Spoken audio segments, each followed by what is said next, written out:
નમસ્કાર, આપ જોઈ રહ્યા છો BSS લાઈવ ન્યૂઝ ઇન્ડિયા, દેશનો નંબર 1 ચેનલ. ખબર એવી જો સાચી હોય. જમીન સંકટની આડમાં આયોજન વિરુદ્ધ દબાણ. શહેરના ભવિષ્ય સાથે ખિલવાડ સ્વીકાર્ય નથી.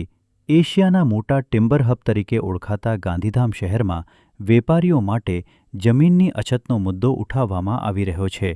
પરંતુ આ પ્રશ્નનો ઉકેલ રહેણાંક વિસ્તારોને અંધાધૂંધ રીતે કોમર્શિયલ જાહેર કરવાનો નથી. આ પ્રકારની માંગ શહેરના સુવ્યવસ્થિત ટાઉન પ્લાનિંગ, પર્યાવરણ સંતુલન અને નાગરિક જીવનની ગુણવત્તા સામે સીધો ખતરો ઊભો કરે છે. શહેરનું મૂળ આયોજન માત્ર વેપાર માટે નહીં, પરંતુ રહેણાંક, જાહેર સુવિધાઓ અને ટ્રાફિક વ્યવસ્થાને ધ્યાનમાં રાખીને બનાવવામાં આવ્યું હતું.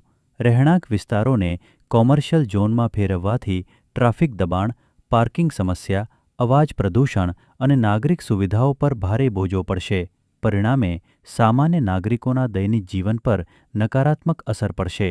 મહાનગરપાલિકા પાસે જમીન ન હોવાનો મુદ્દો વાસ્તવિક હોઈ શકે છે, પરંતુ તેનો ઉકેલ કાયદેસર અને લાંબા ગાળાના આયોજન દ્વારા જ શક્ય છે. કેન્દ્રીય એજન્સીઓ સાથે સંકલન કરીને નવી કોમર્શિયલ ઝોનની રચના કરવી અથવા સુવ્યવસ્થિત ઇન્ડસ્ટ્રીયલ ક્લસ્ટર વિકસાવવું વધુ યોગ્ય વિકલ્પ છે. શહેરના રહેણાંક સ્વરૂપને બલી ચઢાવીને તાત્કાલિક ફાયદા મેળવવાનો પ્રયાસ ભવિષ્યમાં અસ્થિરતા સર્જી શકે છે. શહેરનો વિકાસ સંતુલિત અને ટકાઉ હોવો જરૂરી છે.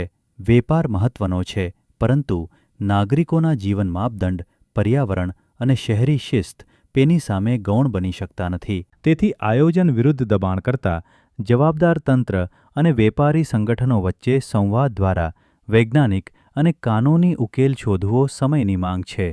ખાસ કરીને ભૂસ્તરશાસ્ત્રીઓ દ્વારા કચ્છને ભૂકંપ ઝોન 5 જાહેર કરવામાં આવી છે, ત્યારે ગાંધીધામ શહેરના ટાઉન પ્લાનને છેડવો તે લોકહિત માટે યોગ્ય નથી.